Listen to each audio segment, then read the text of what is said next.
What's up? This is the end of the year podcast.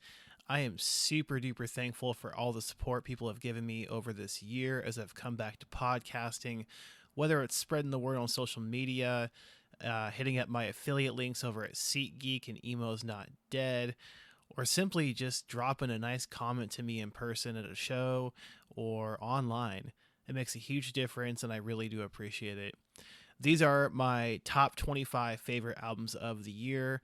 I'm going to run through my top 25 through 11 real quick by name and then dive into the top 10 real fast. So, with number 25, I got Nate Smith with California Gold. Number 24 goes to Justin Timberlake with Everything I Thought It Was. Number 23 goes to Darko US with Starfire. Number 22 is Dead Icarus with Zealot. Number 21 is Warren Ziders with Relapse. Number 20 is Amber Lynn with Vega. Number 19 is Like Moss to Flames with The Cycles of Trying to Cope. Number 18 is Post Malone with F1 Trillion. Number 17 is Islander with Grammy nominated. Number 16 is Make Them Suffer with Self-Titled. Number 15 is Drugs with Until God Shows. Number 14 is Mitchell Tenpenny with The Third. Number 13, Neck Deep with their self-titled album. Number 12 is The Story So Far with I Want to Disappear. Number 11 is Flat Black with Dark Side of the Brain.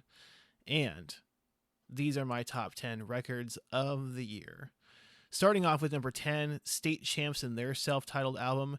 This is one of the very best pop punk albums of the year. No question about that. Songs like Light Blue and Silver Cloud are easy reminders as to why they're still on top of the genre.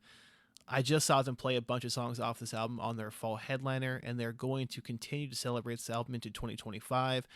I cannot wait to see them on the Emo's Not Dead cruise in about a month. Number 9 goes to Wage War with Stigma. I really enjoyed the direction that this album went in with the more cinematic feel that's found on tracks like The Show's About to Start and Tombstone. Magnetic was my favorite song off the album and sounded even better live. It was really cool to see the band make some new fans with this album, and I am excited to see them grow into next year. Number 8 goes to Wind Waker with Hyperviolence. This is certainly an album that cannot be slept on. They took an incredibly potent blend of hyperpop and metalcore and just went nuts with it. They are definitely onto something unique with songs like Break the Rules. They're making their second trip to the States in 2025, supporting Make Them Suffer, and I'm willing to bet that those who slept on this one will not be anymore. Number 7 goes to Kublai Khan with Exhibition of Prowess. Simply put, we got a bone-crushingly heavy album that got in, got out, and showcased why they're one of the best heavy bands out there right now. If you've never seen them live before, you are seriously missing out. Do not miss them when they come through. Number 6 is the Home Team with The Crucible of Life. Shout out to Sky Accord, who, unless I'm mistaken, coined the phrase heavy pop. Heck, even if he didn't, I'm still giving him credit for it anyways. The Home Team might as well be the kings of this phrase, as this album is a perfect picture of catchy pop hooks and serious rock and roll action.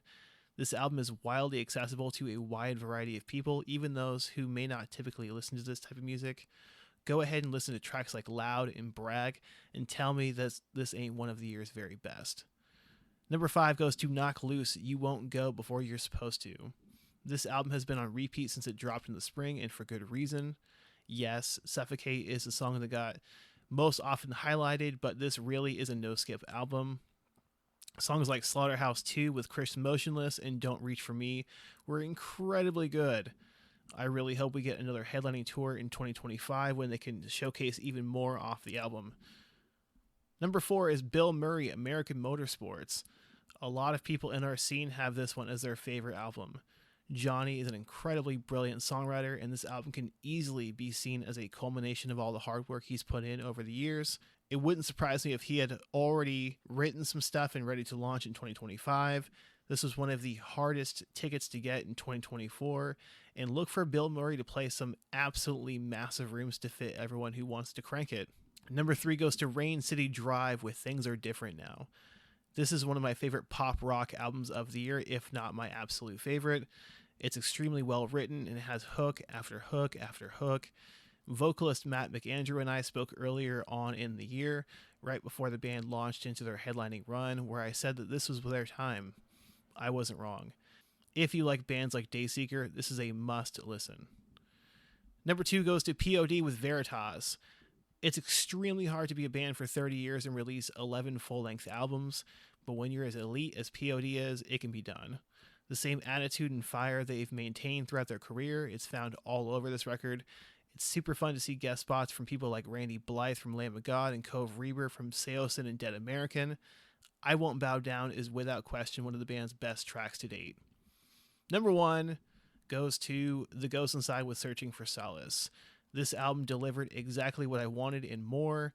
I spun this album over and over and over and over again. If I was able to include the advanced streams, then this would easily be at number 1 on my Spotify Wrapped. If you're looking for catchy hooks, it has it.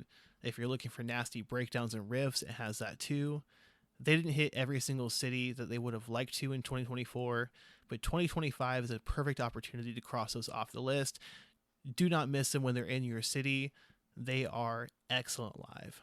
So, again, that was my top 25 albums of the year. Hopefully, you found a record you can check out for the first time or maybe revisit. But yeah, let me know what you think. Let me know what your favorite albums of the year were. You can find me on Instagram at Jake Denning and over at Twitter/X, Jake_Denning. Again, I really appreciate the support this year with the podcast. I cannot do it without you. Shout out to those supporting me over at SeatGeek and Emo's Not Dead. My name is Jake Denning. I will see you next year.